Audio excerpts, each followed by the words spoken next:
at this juncture right now, if you look back on the last, 18, 24 months, is there any sort of thing that you've gleaned from that will inform 2025? Yeah. From my perspective, I'd say two things. Number one is the talent. You cannot spend enough on bringing in the best talent to deal with what kind of talent are you hiring that you wouldn't, Talent that has had government experience, that understands some of the significant threat levels, people that have seen horrible things. Those are the best people that come and take. Raise your hand if you've seen horrible things. If you've seen horrible things, we're hiring. interested in hiring you. That's number one. And number two is focusing on vulnerabilities. Like partially a lot of the vulnerabilities that we see come from employees. So the types of training that's necessary to get people understanding what phishing looks like and all those types of things, that's one of your biggest points of vulnerability. So understanding that and addressing that is really important. I want to first define, in the realm of finance, COO can mean many things. So tell me a little bit about your job. Well, at Carlyle, we have a client-first approach. And every decision that we make is actually very intentional with the client first. And that includes operational excellence. So you're not internally focused? I am internally focused with the internally and externally focused. I mean, I actually come from, my background is actually in a client-facing role. I spent the majority of my career doing that. And so every decision that we make, we need to make sure internally it ultimately benefits our clients externally. And how far, you're 3 months into the job? 3 months into the job. A year from now, they'll be saying, who needs a CEO of Carlyle? So that's just kidding. It's good. That's interesting. How do you define it, David? So TIAA is a retirement company. We have $1.5 trillion in assets under management. And this role was actually created by our new CEO. So I wear two hats. So I have P&L responsibility. I run a series of businesses, our largest being our wealth management business. Plus I own a series of operational excellence programs, like I run our first line risk management, COE. And really what I'm asked to do is be a strategic partner to the CEO. I helped to create capacity for us to deliver on our strategy. And a big piece of that was what we were going to invest in and what we were not going to invest in. So I led a bunch of divestitures. So are you the first ever COO? I don't know if I'm the first ever But you're COO. first. So why did I'm they the first ever for our current CEO. Why create the title now? Because I think the reality is we were at an inflection point as to what we're going to be for the next chapter. And we decided that we wanted to go deep, not broad. And so we divested some businesses. We decided to invest in financial retirement solutions, financial advice, and asset management. Anand, how about for you? Yeah, I've been at Citi 33 years. The last 18 months, I've been the Chief Operating Officer.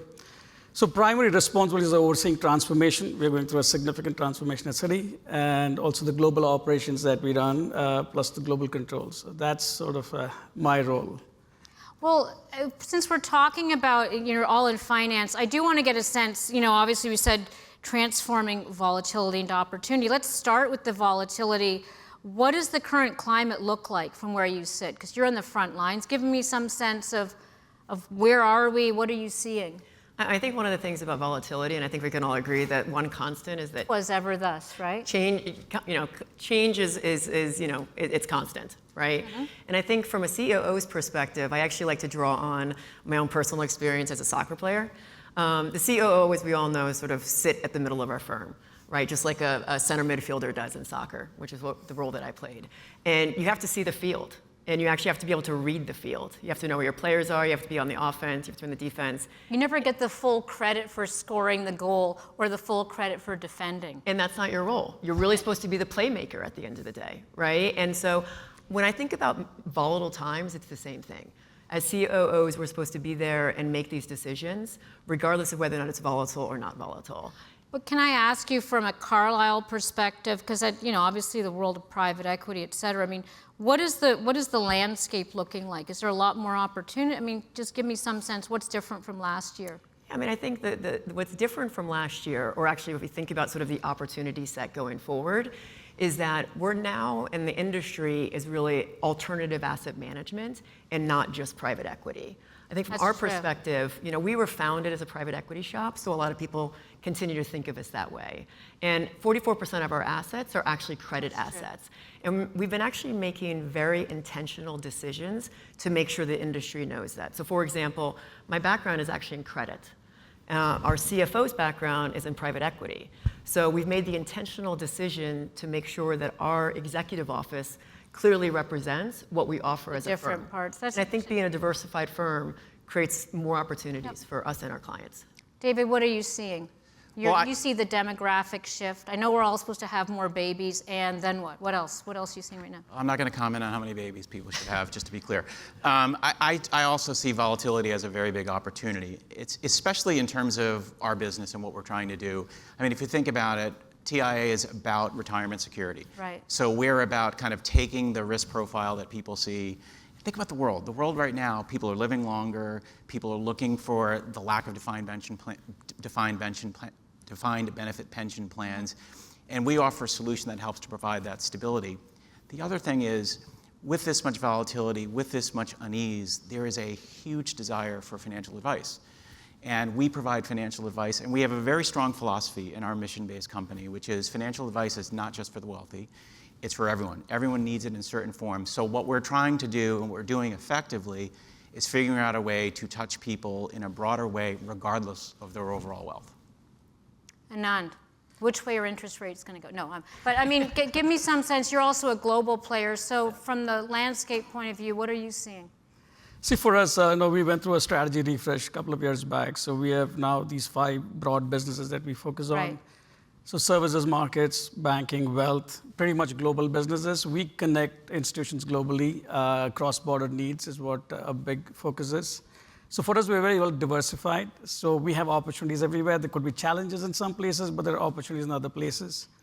I think for me, I guess, in my current role is when I look at this, I think the two characteristics that are important now is agility and resilience. Right? So what's happening right now, you need to react fast. You need to understand situations faster, quicker. More so than ever? Or? More so than ever. You need to be acting faster. You need to have conviction with the action. And then you've got to be resilient. You've got to hold your ground and, stay the course. Those are two things which are really become much more important. It always was. It's much more important nowadays from what I see. Yeah. One of the areas when we talk about technology and transformation, I know you all have transformation as part of your mandate.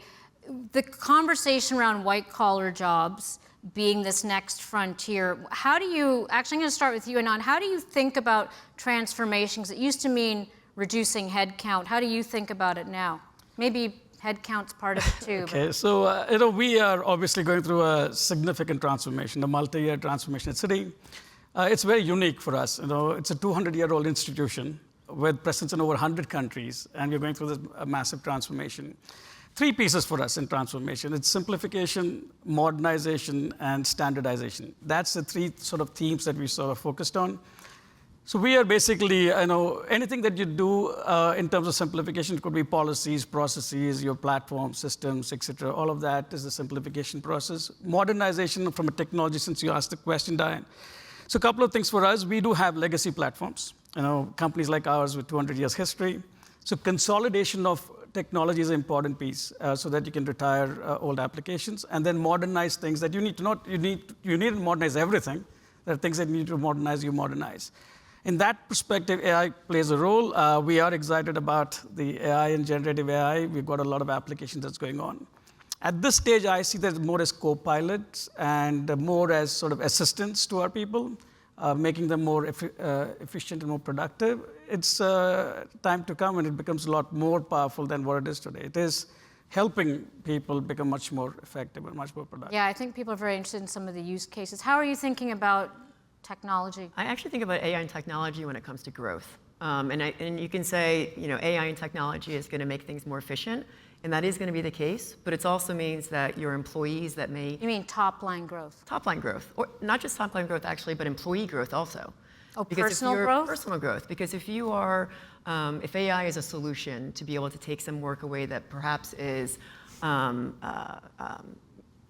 of labor-intensive, that employee can then focus on things that are much more higher quality that person wants to focus on and grow them professionally. And then with AI, we're working on bespoke opportunities so that we can help our investors have more information to make smarter decisions. We also think of it as a collaborative effort. We actually have a group at we have sort of like a SWAT team within our organization called AI Scaler. And what they do is they take the best of our data science team and the best of our technology team. They work together to figure out solutions both on the efficiency side as well as the growth side. Before I move on to David, what is your biggest pain point? Since I know we talk about these things at the 30,000-foot level, if you could just wave a wand and change anything, is there any unexpected friction or?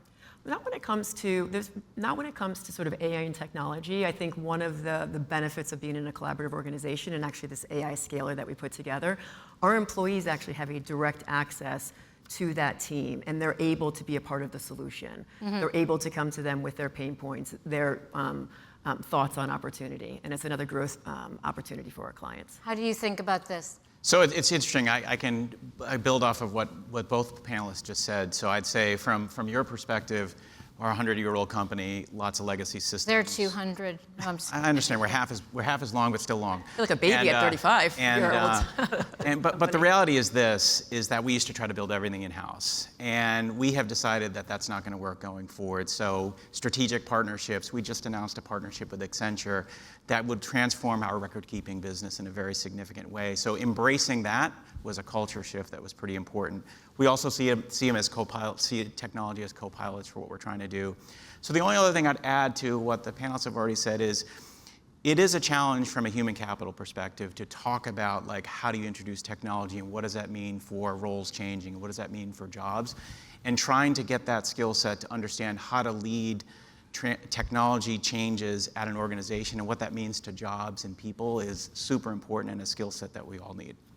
You know, when I talk to anyone in the financial services sector, security, regulation, obviously it's especially heightened, but I'd love to know, Anand, in terms of the different sort of C-suite colleagues that you work with, and especially in this realm of AI, the security of data and what's happening on the regulatory front are both so important. So what are you doubling down on? Where are you finding you're spending more of your time? So for us, I guess, the transformation is our number one priority. So that's the firm's top priority. Within that, as we look at things, Does that mean fewer people? Sorry? Does that mean fewer people? When you say transformation, it's like I said, transforming our firm to a better bank, simplifying, modernizing is our number one priority. So we are investing into it, and we are putting our resources behind it. Everybody is in charge of transformation. I mean, everyone is involved in transformation. That's how it is. It's not a single small group of people in the middle trying to do this transformation. And the transformation's got many things, Diane. I mean, it's not only technology. It is not only policies, processes, the organization structure, operating model. It's also about the culture. It's about ownership. It's about accountability. It's about how you get the teams sort of working together in a different way. So all of that is transformation for us. Areas that we're focused on right now for me would be leveraging technologies for automation, straight-through processing, speed computing. Technology basically drives most of what we do.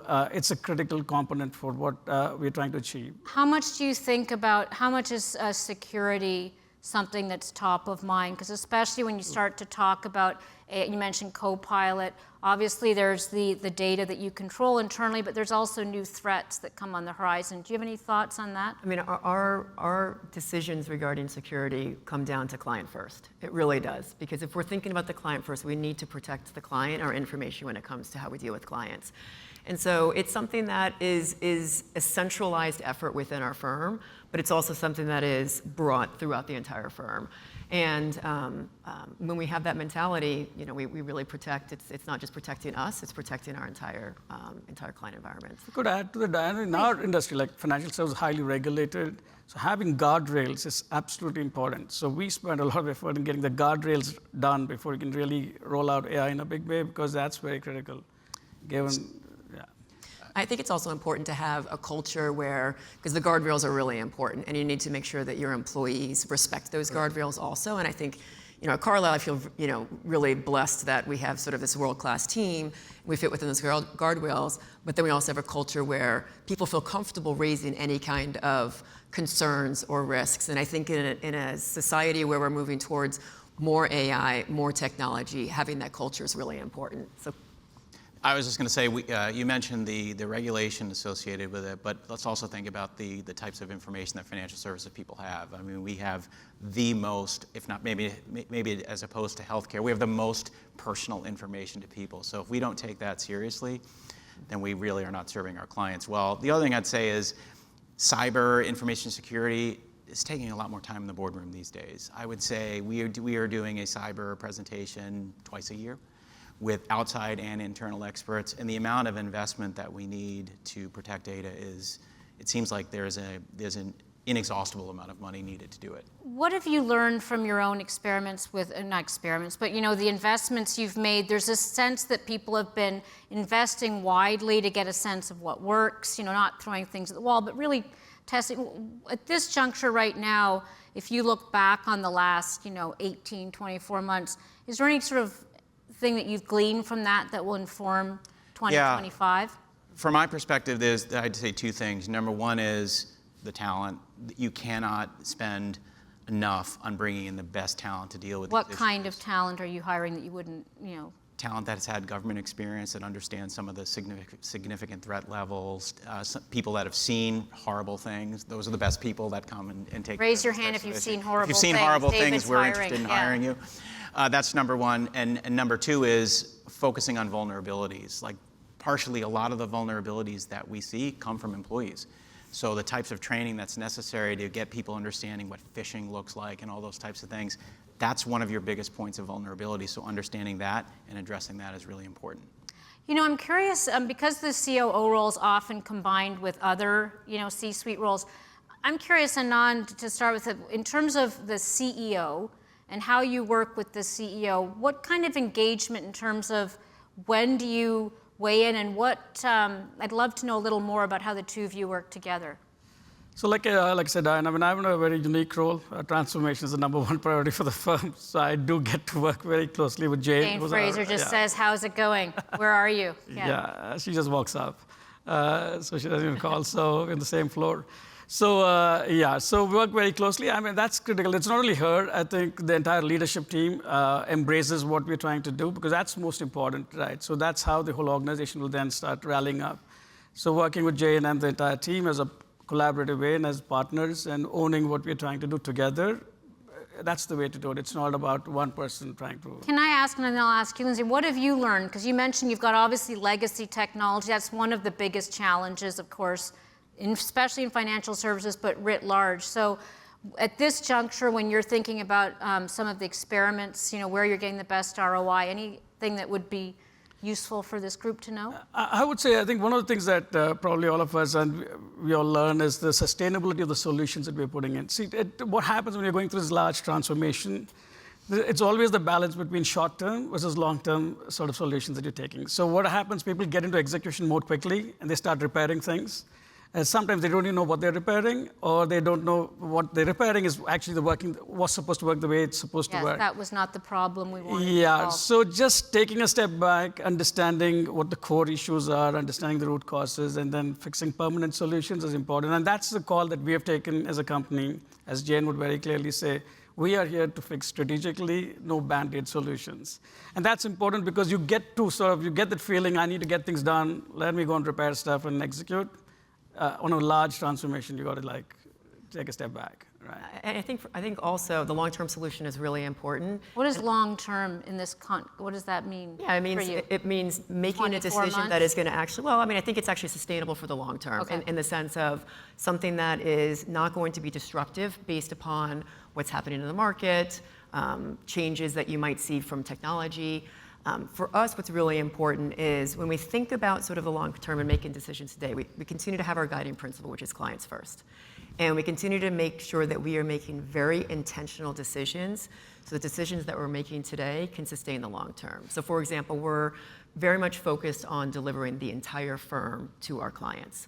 And that means breaking down silos within the organization. So is that where you're focusing your technology investments? Like Our what's not technology happening investments, our people investments, and that's been happening, but it's just a long-term strategy when it comes to delivering the most for our clients. Forgive my ignorance, I know we have, but was this a new role for Carlyle? The Carlyle had the COO role. What's new to Carlyle right now is just the experience that I bring in when it comes to sort of You have a different mindset. I think Carlyle's always had a client-first Yeah. mindset. It's just having somebody in the COO role who has the experience of having spent most of their career working directly with clients. I think Right. in many COO roles, it's very much in sort of the operations. I love that. So we're down to sort of final thoughts. David, I'm going to start with you, especially with regard to what's on your radar for 2025? Let's start with that a little bit, and then what you want some of the takeaways to be in terms of what you've gleaned that we can learn from.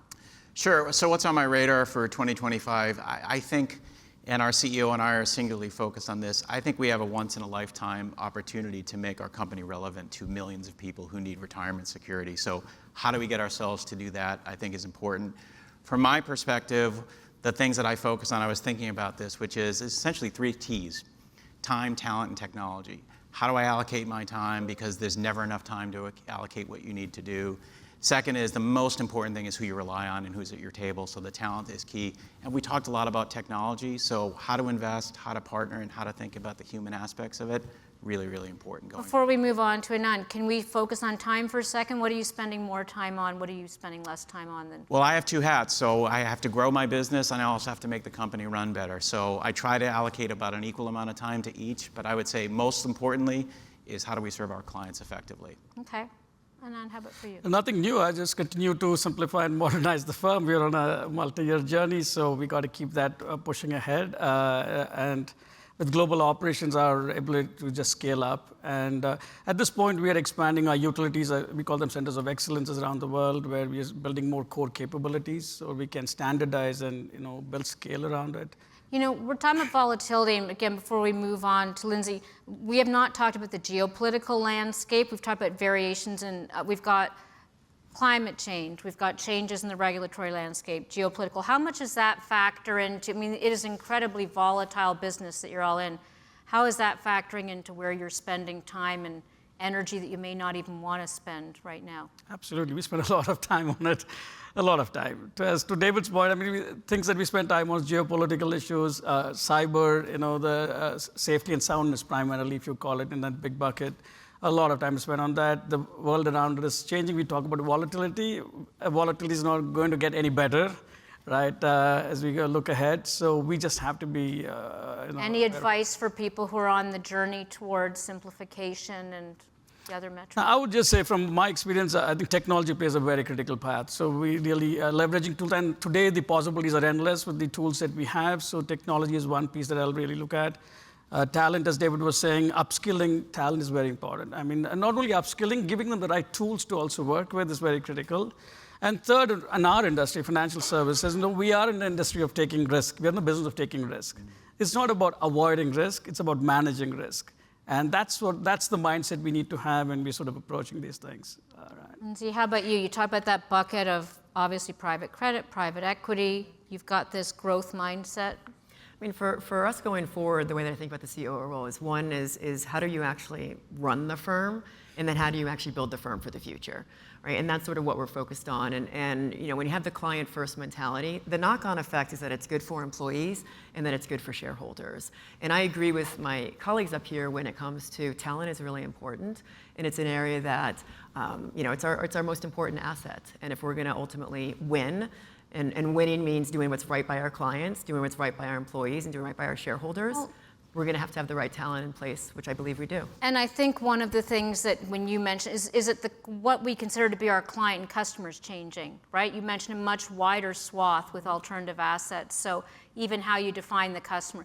A lot of people want to retire, maybe can't, but I do think that changing customer mindset's good as well. Please join me in thanking our terrific finance sector COOs. I really appreciate it. So thank you very much.